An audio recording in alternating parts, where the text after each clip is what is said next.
Ďakujem veľmi pekne, Maroš, že si prijal naše pozvanie. Toto je podcast vlastne robený pre FM Institút Slovakia. Ja som konkrétne z PropTech Slovakia, my sme partnerom FM Institút Slovakia, my zodpovedáme za inovácie a toto je jedna z takých marketingových inovácií. Dneska sa veľa firiem snaží urobiť nejaký podcast a prehovoriť aj takou živou rečou, tak presne toto robíme aj my.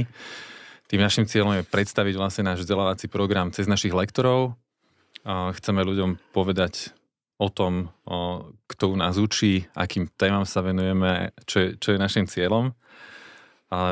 Ja len zosumarizujem, že sme teda FM Institút Slovakia, náš vzdelávací program sa volá Správa prevádzka nehnuteľností a podporných služieb.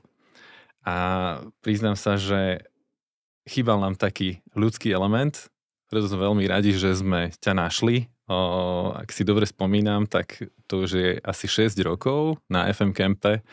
Si bol aj s kolegom, mali ste prednášku venovanú človeku v nehnuteľnosti alebo v budove a o tom, ako tam má zdravo pôsobiť. Tá prednáška, myslím, že zožala veľký úspech, bola najlepšou prednáškou vlastne toho konferenčného dňa. A my keď sme ťa aj s Andrejkou Sabovou, našou konateľkou, videli, tak sme si povedali, že presne toto nám chýba, že tento element tam doteraz nebol. Doteraz tá správa nehnuteľnosti bola viac o technike a o takých veciach, ktoré sú náročné na znalosť toho, ako narábať vlastne s zariadením, s technológiami a ten človek tam ako si sa vytratil a preto sme ťa vlastne oslovili. Sme veľmi radi, že teda s nami spolupracuješ, že u nás učíš a vždycky na tých našich hodinách urobíš dobrý dojem. Ešte sa nám nestalo, že by si nás nejako sklamal, alebo tých našich poslucháčov. A naposledy si došiel bez hlasu, že čo sa stalo? No, tak ako vítaj. Ďakujem za pozvanie. Bolo to milé ťa na začiatku sledovať, ako sa ti pozerám do tváre a ty sa rozosmievaš pomaly. Som potom začal dávať trošku pohľady aj bokom, aby si sa stabilizoval. A to je vlastne to, čo robím, že vstupujem do tých priestorov a snažím sa tam doniesť ten smiech. No a tak to súviselo aj s tým mojím hlasom. Ja teda hrávam, alebo som ochotníkom, hrávam v divadle, alebo v divadlách, dá sa povedať. A posledne práve, keď som prišiel ku vám, tak som mal krátko pohre, kde hrám veľmi morozného, nahnevaného majiteľa verejného domu. A teda dosť kričím, áno. Ale vo svojom takom súkromí ja teda nie som zrovna model, ktorý vie byť a priori ticho. Takže aj keď sa to by mohlo zdať, že tým, že pracujem teda s ľuďmi a so sociálnym odstupom, že som nejak pokojný a veľmi distingovaný muž, ktorý sa snaží uvádzať všetkých do mieru a byť s nimi pokiaľ možno v tom najtenšom alebo najtesnejšom kontakte. Tak nie je to tak. Ja skôr ľuďom hovorím, že dnes je veľmi dôležité vedieť prejaviť emócie, nehanbiť sa za ne, vedieť sa rozplakať a vedieť sa koniec koncov aj rozkričať. Takže táto hra mi z hodou okolností veľmi dobre išla a všetci ma chválili, že veľmi krásne kričím. Takže preto som nemal hlas. Tak super. Ty u nás učíš vlastne sociálny FM, sociálny facility management. Je to taká veda práce s ľuďmi. Niekedy ani ti netreba vlastne prezentáciu, v podstate si vypýtaš feedback alebo to, čo hľadajú vlastne naši poslucháči v tej svojej práci a na tých hodinách a potom vlastne reaguješ. Ale vždy sú tie tvoje hodiny takým oživením. Ľudia sa nechcú stále pozerať vlastne na prezentácie a nejakým mechanickým spôsobom do seba dostať vedomosti, ale je to taká zážitková forma. A ako si sa dostal vlastne k tomu sociálnemu FM, alebo keď sa teraz už učíš nielen u nás, ale učíš aj v Čechách u Ondreja Štrupa, nášho garanta, a on tiež vlastne veľmi vítal vlastne tento rozmer a aj celý ten FM sa postupne ako keby presúval do tých mäkkých zručností a rastie ten význam, že FM sa v podstate ako keby stával nástrojom už ľudských zdrojov. Ako to bolo u teba? Ako si sa k tomu vlastne dostal? No, na absolútnom začiatku to bolo o tom, že keď som vstúpil do tohto priestoru, teda do toho sektoru FM, alebo Facility Managementu, tak som išiel na svoje prvé stretnutie a mal som vo Vrecku, bolo leto, takto poskladanú A4, tam som mal pár poznámok.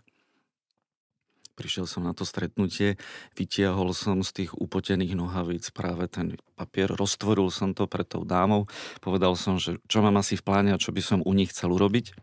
Ona si ten môj upotený papier A4, kde sa aj začal rozpíjať na atrament, lebo ja rád používam atramentové pero, sa tak zasmiala a povedala, ja tomu rozumiem, mne sa to páči, môžeme to vyskúšať. A tak to celé začalo.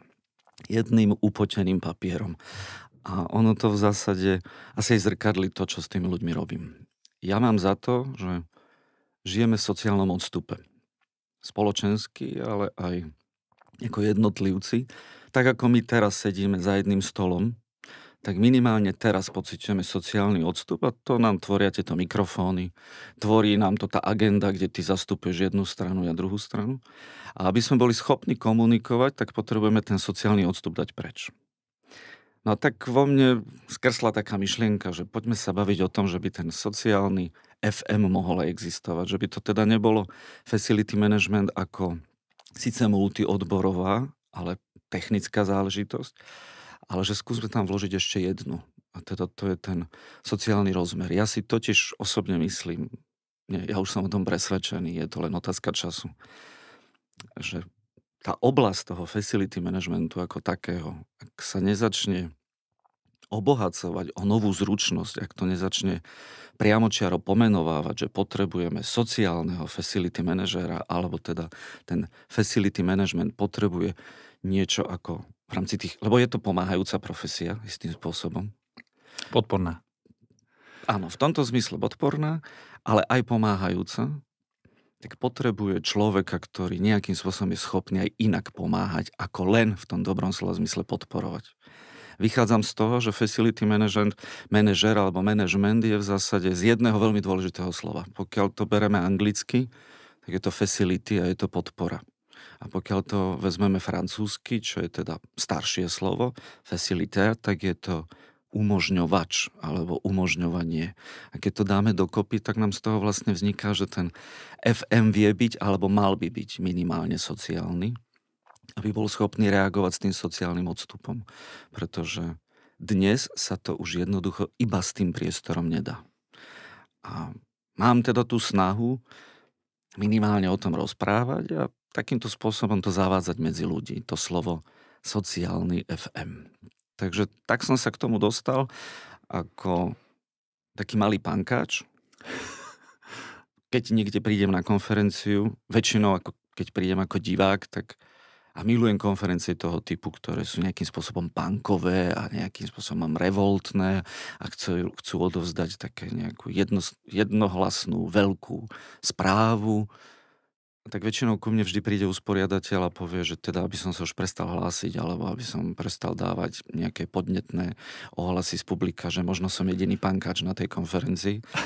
A vtedy viem, že som zase správny čas na správnom mieste. Takže áno, aj ten sociálny rozmer je určitým spôsobom nejaká punková vlna. Teraz ide len o toto uchopiť správne.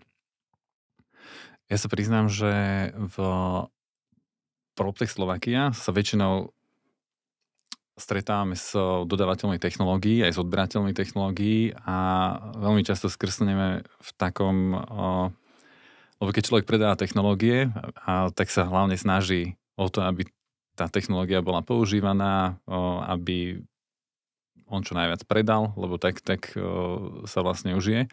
Ale už aj u týchto dodávateľov vlastne technologických služieb je zrejme, že pokiaľ k tomu niečo nepridajú, ten ľudský prístup, aj nejakú edukáciu o tom, že ako sa s tými technológiami vlastne zžiť, tak nie je možné vlastne tú technológiu dať do života. To je jeden taký rozmer. Ale niekedy sú tie ľudské a sociálne opatrenia také, že ani tú technológiu vlastne v konečnom dôsledku nie je treba. Že v podstate, keď si uvedomíme, že čo ľudia vlastne v tom priestore potrebujú, tak to často vykrie aj nejakú potrebu tej technológie. Stretávaš sa tiež s takým niečím, ako že navrhneš opatrenie, ktoré je presne z tohto súdka a vlastne ušetríš firme kopec peňazí za postavenie proste nejakého zbytočného technologického celku alebo niečoho podobného? Áno. Ono vlastne, to je zmyslom na jednej strane a na tej druhej častokrát my chceme tou technológiou vyriešiť niečo, čo s ňou nemá vôbec nič spoločné. Samozrejme, ak nerátame niečo, čo priamo súvisí s tou technológiou samotnou, že je nutná v tom priestore. Ale veľakrát sa snažíme postaviť priečku tam, kde práve nemá byť. Máme vyriešiť to, prečo tí ľudia tú priečku chcú. Častokrát sa snažíme riešiť kvalitu vzduchu a rekonštrukcie, prerábanie alebo zmenu dispozícií, klimatizácií alebo tých stolov, meniť ten space management a robíme to ako dôsledok niečoho, čo sa nám tam odohráva v tom priestore, ale nechceme sa pozerať na to, ako to môžeme vyriešiť aj inak. Snažíme sa to premodernizovať, dať tam nové pikošky. Áno, v konečnom dôsledku, pokiaľ ten zadávateľ tej zmeny je pozorný a sa ten pohľad na to sociálno, na to EQ priestoru, ktoré sa tam odohráva, na to genius loci, aké to má, na to, ako sa tam ľudia chovajú, aké sú tam spoločenské výrozy. Ak na to kladie dôraz a začne sa o to zaujímať predtým, než ide čokoľvek robiť, tak ušetrí veľmi veľa peňazí.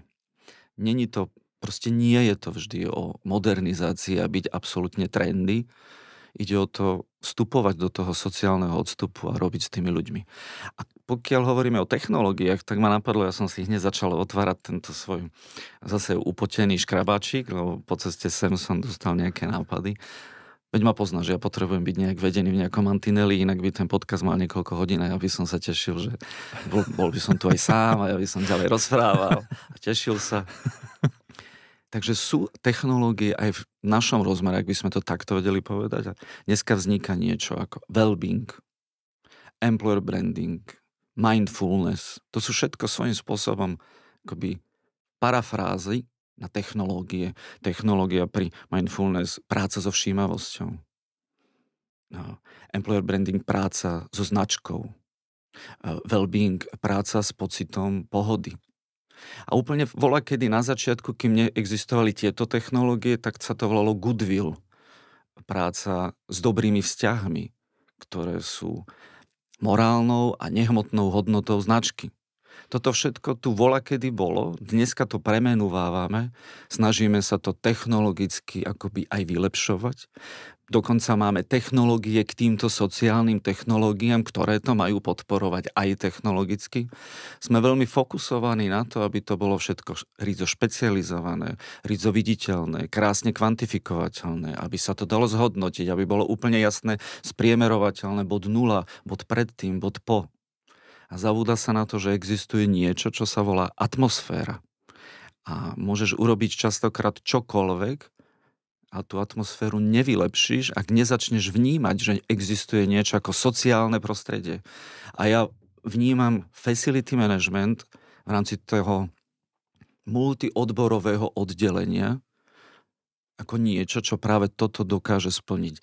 Pretože, a není to výnimka v jednej či v dvoch firmách, je to práve facility manager alebo niekto, kto pracuje v tomto oddelení, ktorý sa s ľuďmi stretáva podstatne častejšie ako mnoho zamestnancov alebo teda zástupcov HR.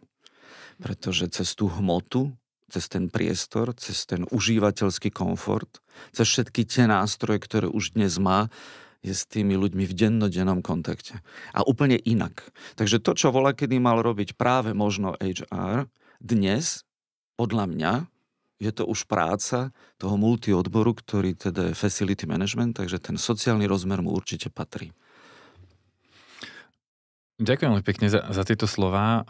My ťa máme v tej našej štruktúre zaradeného do takého dňa, kde hovoríme o fyzikálnych parametroch prostredia, taký poldeň.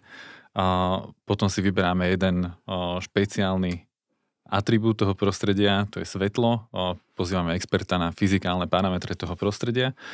A do toho vlastne vstupujeme s niečím, čo to prostredie vlastne tiež tvorí, ale nemá to charakter vlastne nejakého fyzičná, ale je to presne o týchto vzťahoch a o tom ľudskom, že ako teda navrhuješ sa pozrieť na, ako by si to dal do rovnováhy, tak ideálne. Hovoríš, že keď sa na to začneme pozerať cez ten sociálny rozmer potrieb ľudí v tom priestore, tak ušetríš alebo môžu ušetriť veľmi veľa peňazí.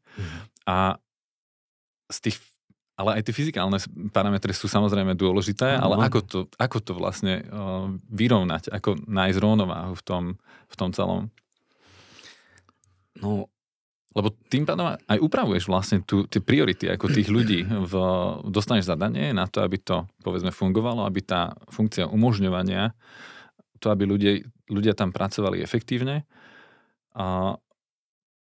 aby to fungovalo a začneš si vyberať, hej, že čo má a čo nemá zmysel, ako na to ideš, alebo čo radíš tým facility manažerom, ako by mali postupovať. Sa mi páči, je tu cítiť trošku taký príjemný pátos toho, že ešte sa to stále nedá uchopiť, ten sociálny facility manažer alebo management.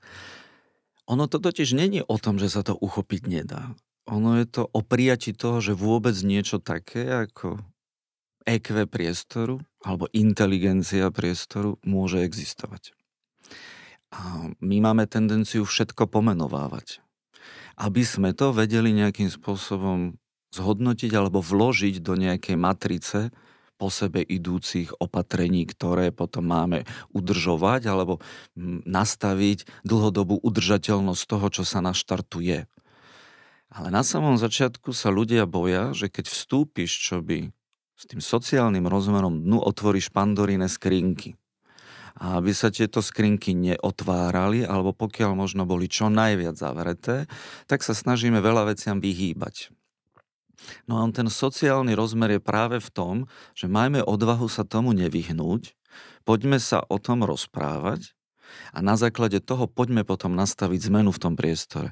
Tam už potom naozaj sú rôzne metriky, rôzne triky, rôzne spôsoby, ako máš pracovať s area managementom, space managementom, akú tam zohráva rolu svetlo, chlad, tma, svetové strany, leadership, kto s kým má byť a nemá byť, ako blízko, kto s kým má komunikovať, ktoré stoly by mohli byť pretočené tak, aby to mohlo byť niečo ako skryté laboratórium, ktoré stoly majú byť spravené tak, aby sa vzájomne ten priestor zdieľaval, aby sme sa vedeli vzájomne kontaktovať, aby sme si možno vedeli prísť jeden k druhému na kontakt za jeden stôl a podobne, ktoré naopak sa majú šérovať a podobne. Ale pred tým všetkým sa potrebuješ s tými ľuďmi jednoducho baviť. A mať na zreteli, že ten zamestnanec je človek a že človek má svoje predstavy a svoje potreby. A tie sú heterogénne alebo homogénne. A my si často myslíme, že tie predstavy sú natoľko rozdielne u každého, že sa nám nechce venovať sa na pôdoryse, kde máme už od 12 či 6 až po 300 ľudí, aby sme teraz mali také množstvo predstav a nejak ich sklbiť. Pointa ale toho sociálneho rozmeru je v tom, že všetci ľudia na svete, a je úplne jedno, z ktorého kúta zeme pochádzaš, máme rovnaké predstavy. Rozdielne sú len tie potreby. Tie predstavy sú rovnaké a ja som schopný, teda minimálne za seba, a teda keď tak odovzdať to druhým, povedať, aké sú to tie predstavy a poďme sa o tých predstavách, ktoré ten človek má, len preto, že je človek, rozprávať, či sú tu. Ak sú tu, ako sú naplnené. A keď sú naplnené, prečo teda nefunguje to, či ono. Pretože na konci dňa, ak nepracuješ s tými naozaj rovnakými predstavami, muž, žena a naozaj akákoľvek národnosť a akýkoľvek kút sveta, má ich rovnaké. Ak s nimi správne nepracujeme, ak neotvoríme túto Pandorinu skrinku jednoduchých predstav, tak sa tá spoločnosť už pri 3 ľuďoch už pri 3 dostáva do takých veľmi zaujímavých výroz. Ja som si ich teda napísal. A to sú vlastne zase tie návody, s ktorými sa dá robiť. Direktívna apatia, dištančná rezistencia, pasívna alergia, aktívna frustrácia, rutinná depresia, gastrická demencia a pohybová letargia. Takže áno, ja som bol nútený si to pomenovať, aby som bol schopný to odovzdať. A neexistuje miesto, neexistuje spoločnosť, nech sa akokoľvek snaží, kde by sa jedna z týchto, a to je teda ešte veľmi dobrá spoločnosť, ak tam je len jedna, zatiaľ som takú nestretol, ale minimálne 3 až 5 sa týchto výroz v tom spoločenstve nachádza. A to len preto, že sa nemyslí na tie predstavy, lebo sa ich bojíme. A pritom sú naozaj rovnaké.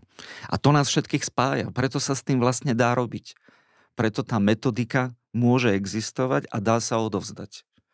A teraz len potrebujeme prijať, aby ten sociálny rozmer bol adaptovaný do facility managementu, kde sa nachádza technický rozmer.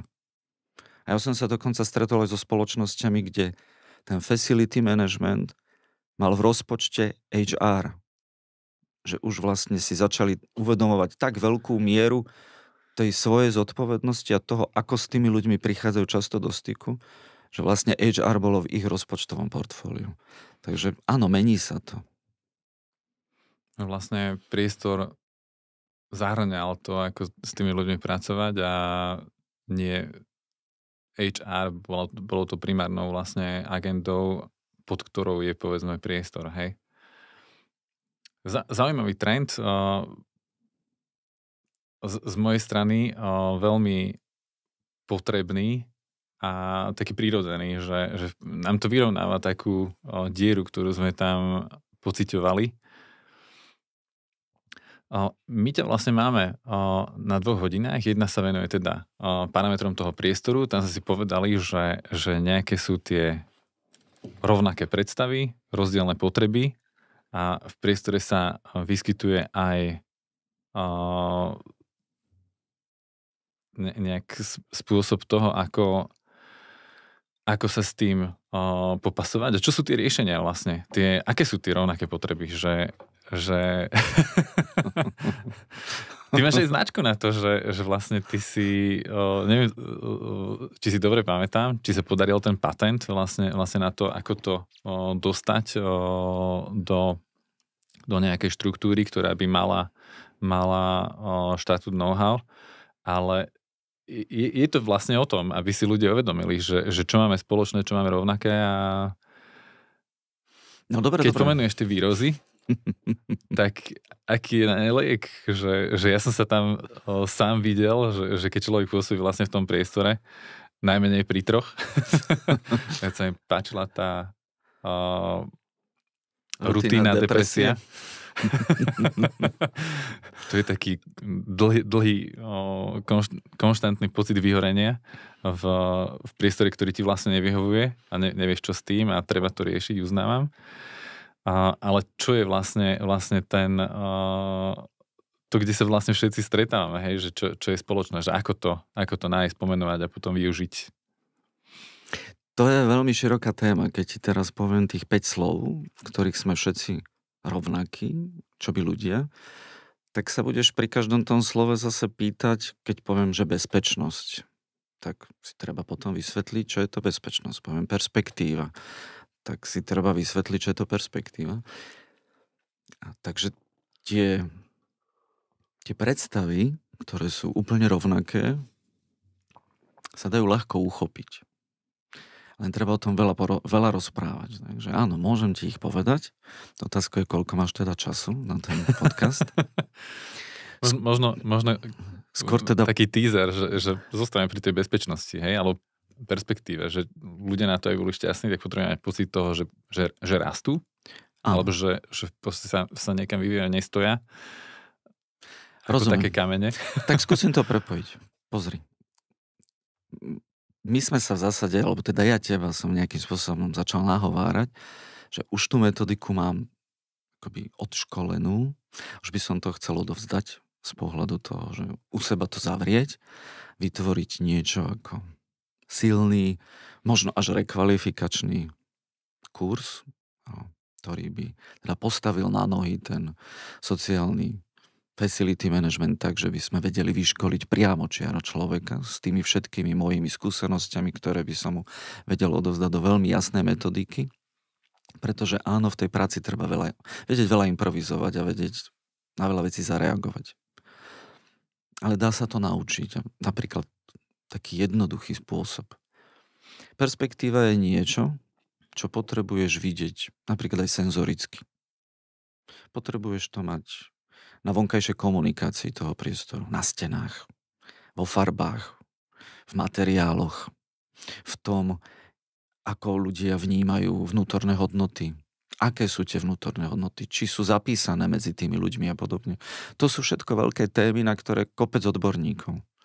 Ale môžeme si to zjednodušiť a povedať si, že perspektíva není vo vzťahu k človeku do jeho vnútra nejaký priamočiary kariérny výhľad.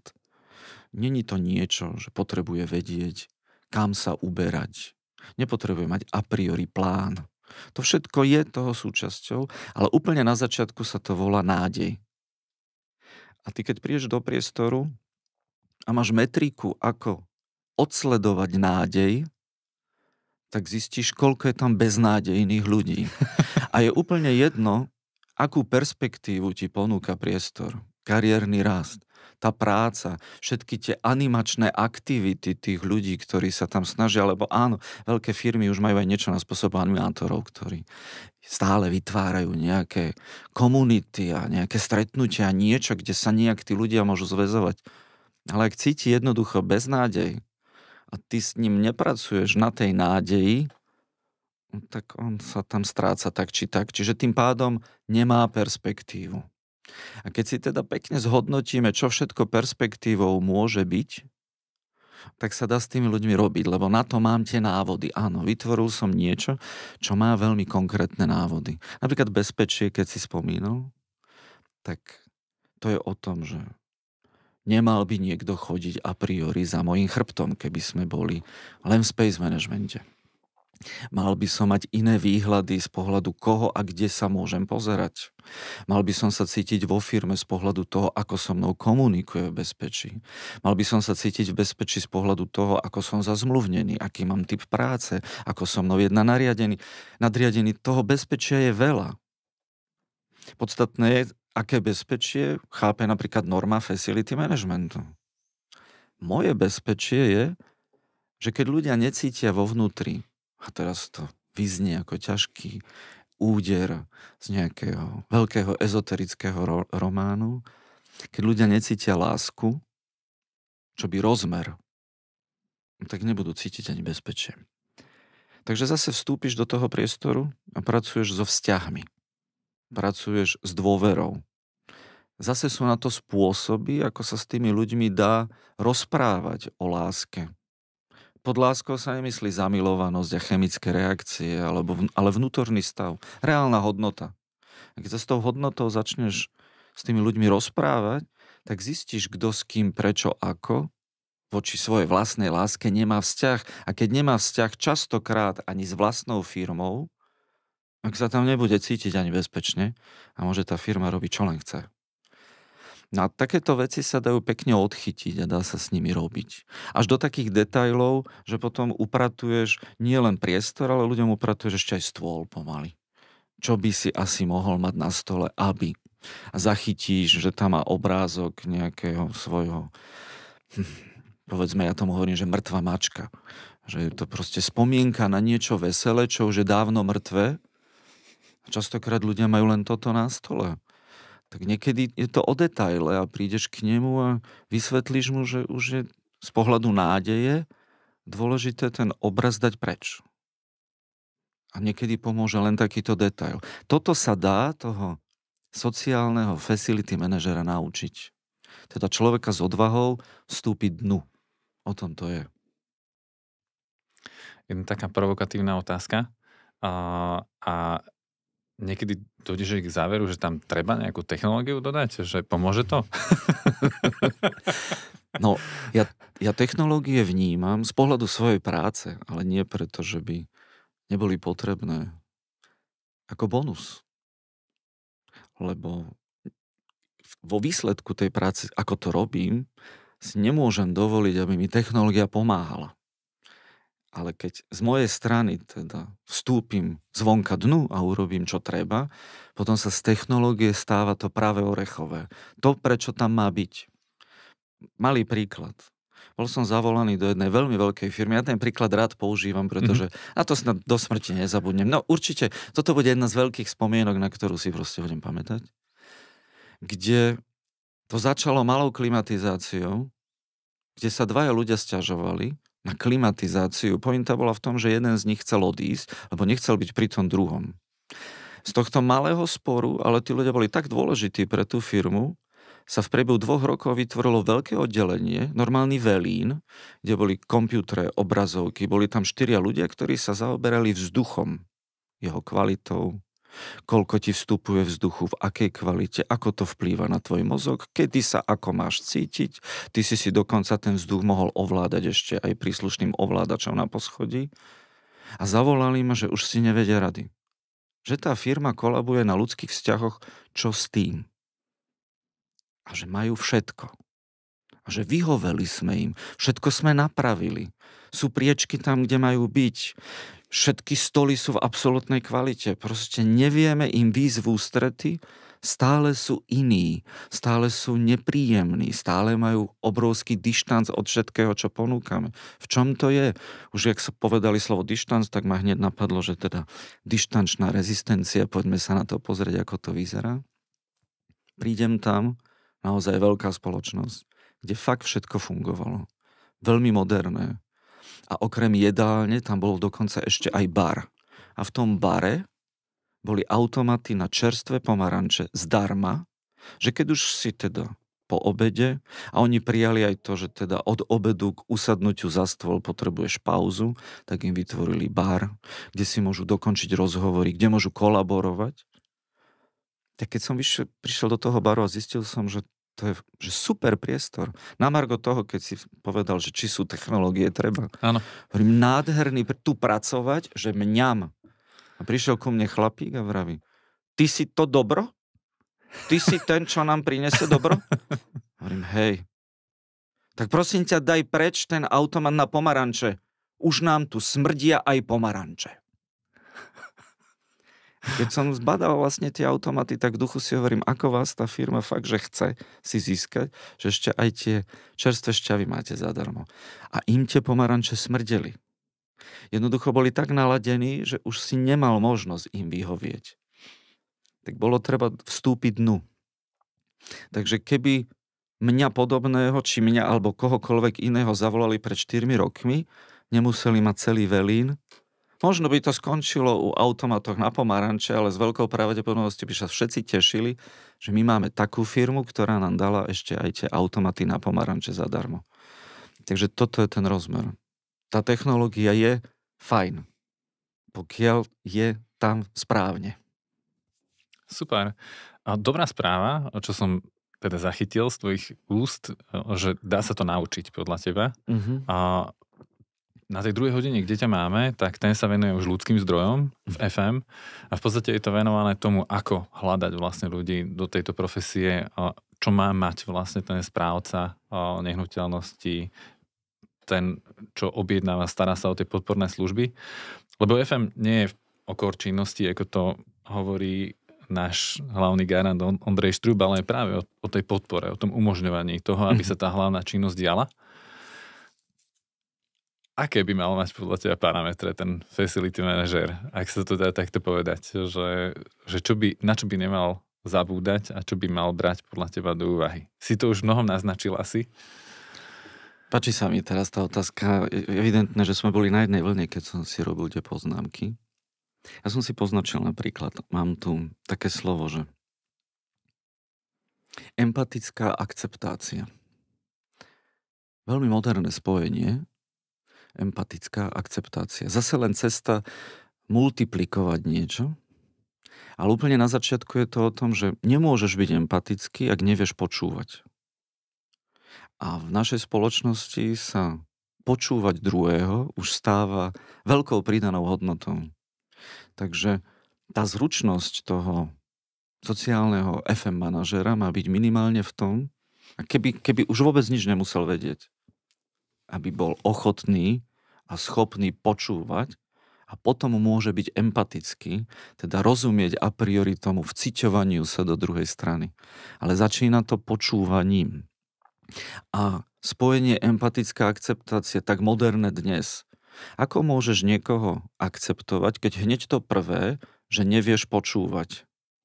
Čo teda naša spoločnosť je tak zvláštne polarizovaná, že my už nepočúvame ani samých seba, nie len tých druhých. A ako môžeš teda akceptovať, keď žiješ v sociálnom odstupe? Keď sa bojíme vstupovať tým ľuďom do zóny komfortu, ktorá je stále väčšia a väčšia a väčšia, až vlastne sa stretávajú naše zóny komfortu, že my už sa nestretávame ako ľudia, ale stretávajú sa tie naše dištančné odstupy. A tam interagujú v nejakých konfliktoch namiesto toho, aby sa začali rozprávať. Takže ako môže fungovať empatická akceptácia, keď nefunguje ani empatia, ani akceptácia? Teda ide o to začať sa zaoberať tým, ako to je na začiatku, než zaoberať sa tým, aké by to bolo keby. Takže toho človeka treba naučiť veľmi základné fígle, veľmi základné také pozorovacie schopnosti, ako zistí, kde a prečo to v tom priestore nefunguje z takých jednoduchých ľudských rozmerov. A začať sa s tými ľuďmi, napríklad tú empatiu spustíš len tým, že sa proste začneš rozprávať, aby si prinútil v tom pozitívnom slova zmysle druhú stranu počúvať. Ale ak to nespravíš, ak sa neotvoríš, tak tam nebude tá empatia. Takže ono to nie je tak zložité. Ono je len proste dôležité vedieť, čo je empatia. A keď si pozrieš Google, tak ti povie vcítenie sa. No, prepáč, ty vieš, ako sa ja cítim. No. Musím sa spýtať. Nejako vyžaruješ, ale... Môžeš sa len domnievať, ale preciťovať sa do mňa, na to máš pomocné otázky, rozhovor, vnímanie. Potom môžeme sa baviť o nejakom vciťovaní sa a cítení mňa. Ale tým, že budeme tak len akoby setkať, tak nič nebude tam z tej empatie. Takže už len toto je základný nástroj. Naučiť sa vstúpiť medzi ľudí a začať s nimi rozprávať. Je to taký hlbší rozmer. Podľa teba by to stálo aj za nejaký samostatný kurz? Niečo, čo by povedzme trvalo... Lebo máme ťa v podstate v našom kurze 4 hodiny, 2 hodinky. Ale tie témy sú dosť hlboké, by som povedal. Hlboké a široké. My sme ich teraz v tomto rozhovore len v podstate nejakým spôsobom načali. Vedel by si predstaviť aj nejaký osobitný kurz pre, povedzme, toho HRistu facility manažera? Sociálneho facility manažera. No jednoznačne, že áno. Akurát ten kurz by mal niečo ako 3 fázy. Teória, praktické ukážky a praktické skúšky. Určite nie online. Ty vieš, že ja nemám rád ten online, keď mi ľudia prídu na naše prednášky, pretože... Ja viem, len ešte aj tí onlineisti ťa chvália, alebo je to proste oživenie, je to iné. Zrazu sa nepotrebujú pozerať na prezentáciu, ale je tam na obrazovke celá živá tvár, ktorá sa ich okrem toho pýta, budí ich. To áno, ale pri tomto kurze je nutné minimálne tej tretej fáze, aby boli všetci offline, teda so mnou. Áno. Aby sme sa mohli dotýkať slovne, fyzicky, približovať, hrať s priestorom, aby sme mohli získavať ten rozmer, aké to je, keď sa s niekým rozprávaš, sediac oproti, sediac vedľa. Aby si rozumel tým polohám, pretože sú aj také fígle, ako nastaviť kanceláriu lídra, ako nastaviť kanceláriu manažéra. máš tzv. Generálske pozície, máš priateľské pozície.